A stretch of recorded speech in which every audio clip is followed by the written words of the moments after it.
A lo largo de los años, el Infonavit se ha convertido en el principal apoyo de los trabajadores que buscan adquirir una vivienda. La nueva administración anunció que el instituto volverá a ser constructor, pero los cambios anunciados generan muchas dudas. Esta es la primera parte de un reportaje en el que Gustavo Castillo nos detalla justamente en qué consisten estos cambios.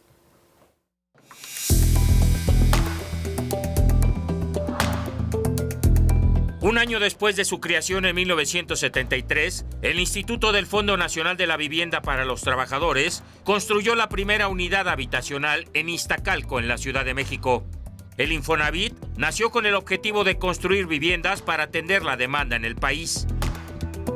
En 2 décadas, tan solo en la capital, construyó más de 70,000 hogares. En 1992 se reformó y dejó de construir casas para dar créditos. A la fecha, ha otorgado más de 12 millones. A finales de 2024, la presidenta Claudia Sheinbaum envió al Senado una reforma al Infonavit. ¿Qué busca esta reforma? ¿El Infonavit del futuro? ¿Cómo sería?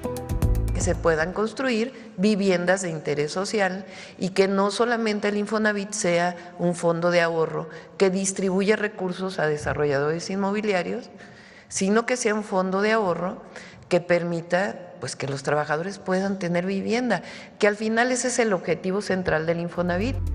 El especialista en desarrollo urbano de la UNAM, Salvador Gómez Rocha, señala que el déficit de vivienda en el país es alto.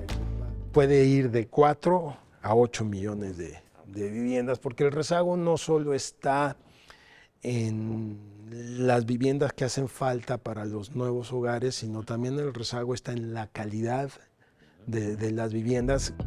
El Infonavit tiene sus datos. Actualmente existen 7.3 millones de derechohabientes con ingresos de menos de 2 salarios mínimos que ya tienen derecho a un crédito para adquirir una vivienda de interés social, solo que estas no existen en el mercado.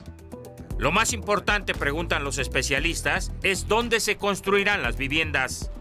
El primer criterio para mí es la localización. La vivienda tiene que estar muy bien ubicada, muy cerca de los centros de trabajo, muy cerca de los equipamientos, y normalmente donde hay estas aglomeraciones, ¿no?, de trabajo, de equipamiento y demás, suelen ser las zonas más caras. Entonces es donde es muy difícil tener una vivienda asequible y en donde, desde mi perspectiva, también hay que aclarar eso. Pero hay más en esta reforma al Infonavit.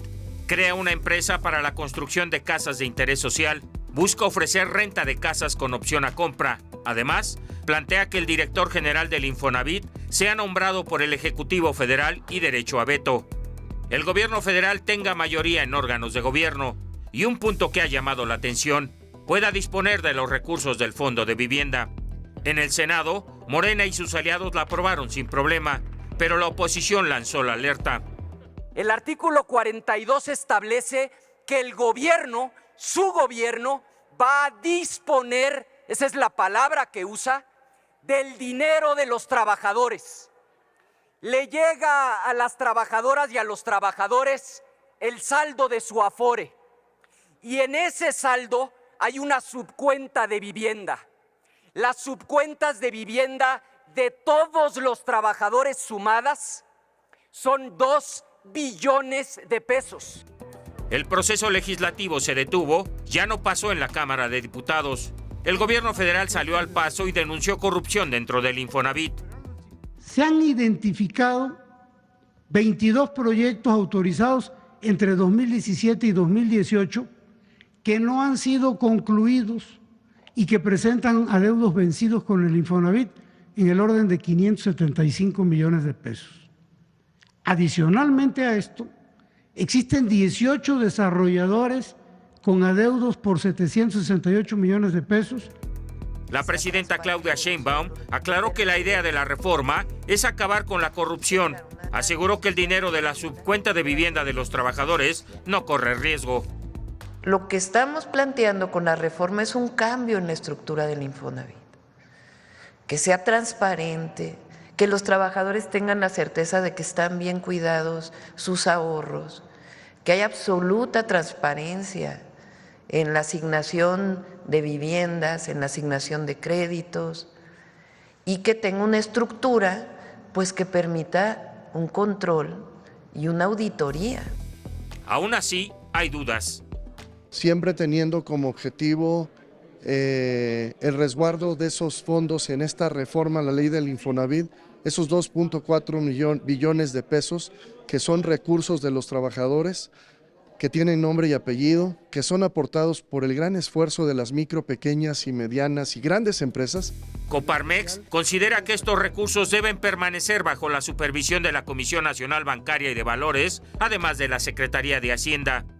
Es una institución financiera que no es una institución pública, pero al ser una institución financiera tiene que estar avalada y supervisada por la Comisión Nacional Bancaria y de Valores y la Secretaría de Hacienda para dar sobre todo esta calificación de los fondos de los trabajadores, cómo se van a invertir y dónde se van a invertir.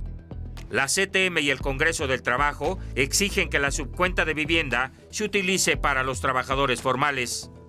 Lo ponemos en negritas. El empresario lo aporta y en el momento que el dinero ya está en el Infonavit, entonces ya es dinero de los trabajadores. Nosotros lo que pretendemos es que no se vaya a hacer mal uso de los recursos que tiene el Infonavit, que son de los trabajadores.